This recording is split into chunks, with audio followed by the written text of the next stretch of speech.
viewers. Today I will discuss with you on some factors of teaching accounts to 11th commerce. Firstly, NCERT. We should follow and we need to follow the NCERT's guidelines, NCERT's explanation, NCERT's meaning of the terms, because very clearly defined the terms, the sounds used in accounting language in NCERT's book. And above all, the rules prescribed by NCERT must be followed by teachers as well as the students to learn the accountancy, the basics of accountancy very strongly, to get confidence about the basics of accountancy. We must follow NCERT. Second, about the traditional rules of debiting crediting accounts. Traditional rules are called the golden rules of accounting. Those are followed by our seniors. We had started our accountancy on those rules also, but later we come to know that traditional approach based on the division of accounts as real, personal, nominal suffers from several defects. That set of rule has many defects. Two I am just pointing to you. One, the basic purpose of doing accounting is to prepare the financial statements of an economic entity. Those are basically trading profit and loss account and balance sheet. And while preparing those statements, we use the term expenses, losses, gains, revenues, assets, liabilities, capital, not real, personal, nominal. That means real, personal, nominal as given by the traditional set of rules are not directly related to the basic purpose serving of accountancy. That is the most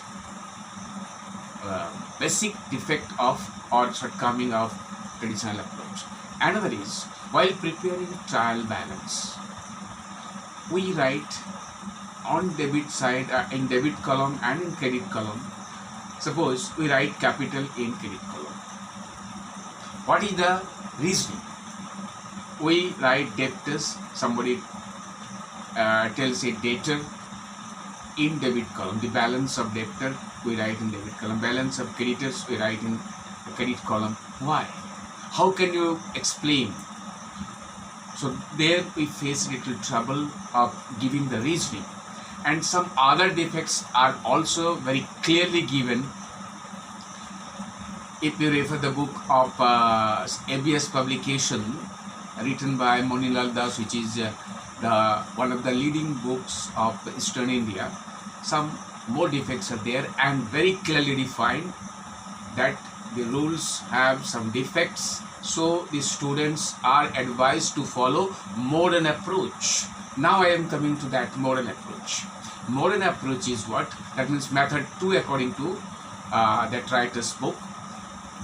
Modern approach, which is prescribed by NCERT, which is recognized by NCERT, but the traditional approach has not been recognized, and even a single word was not mentioned about those rules of the real, personal, nominal in NCERT's book.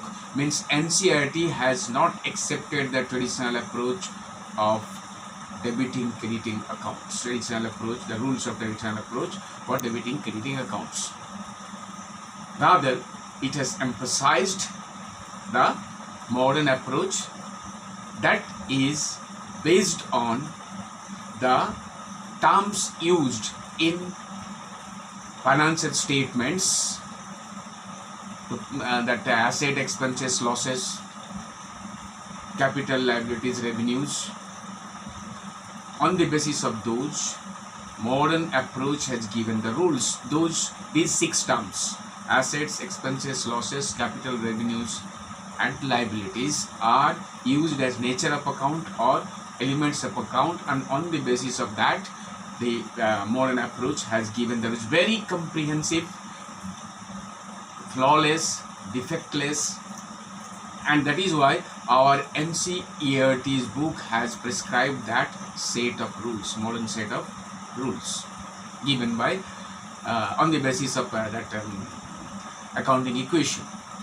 So I must insist that teachers as well as the students should learn the modern approach.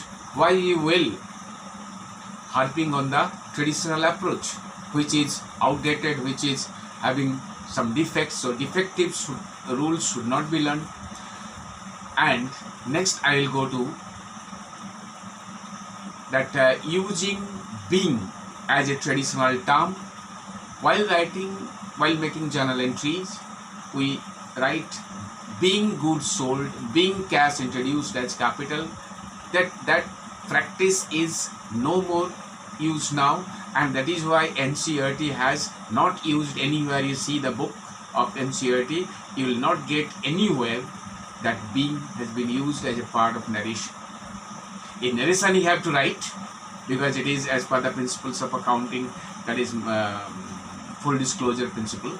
You have to write narration as under note to complete that structure of journal entry, but being is no more in use. So it should not force the student to use being.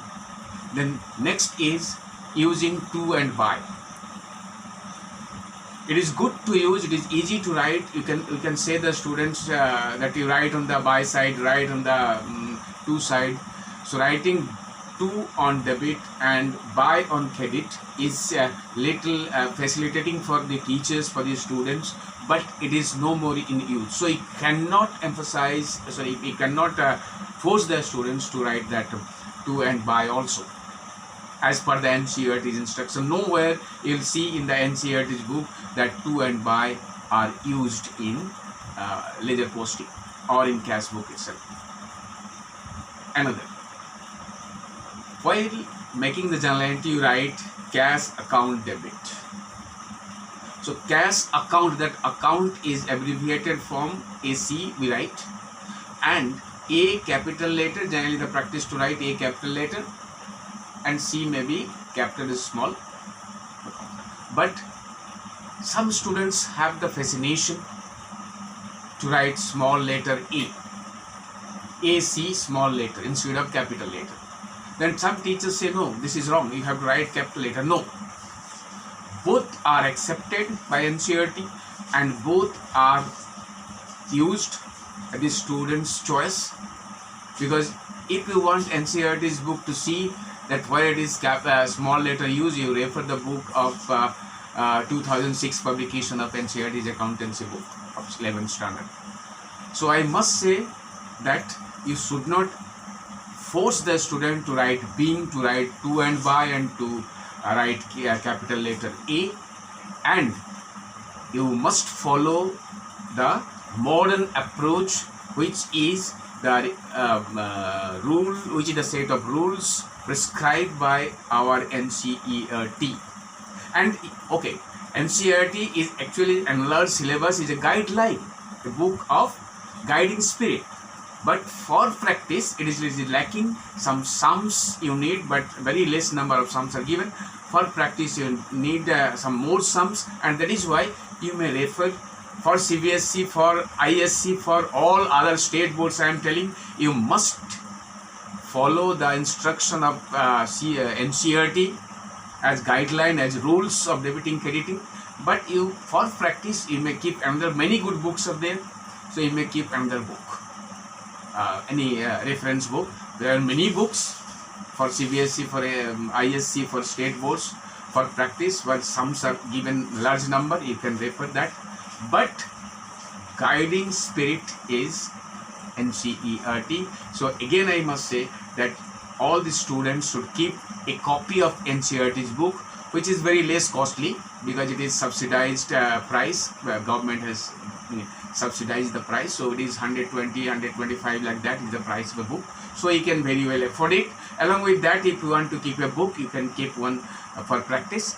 But NCERT is the guiding book of meaning of terms very clearly given, rules are given very finely and very comprehensive. So you have to follow. It is my insistence that you have to follow for the betterment of the students and for their future strength accountancy.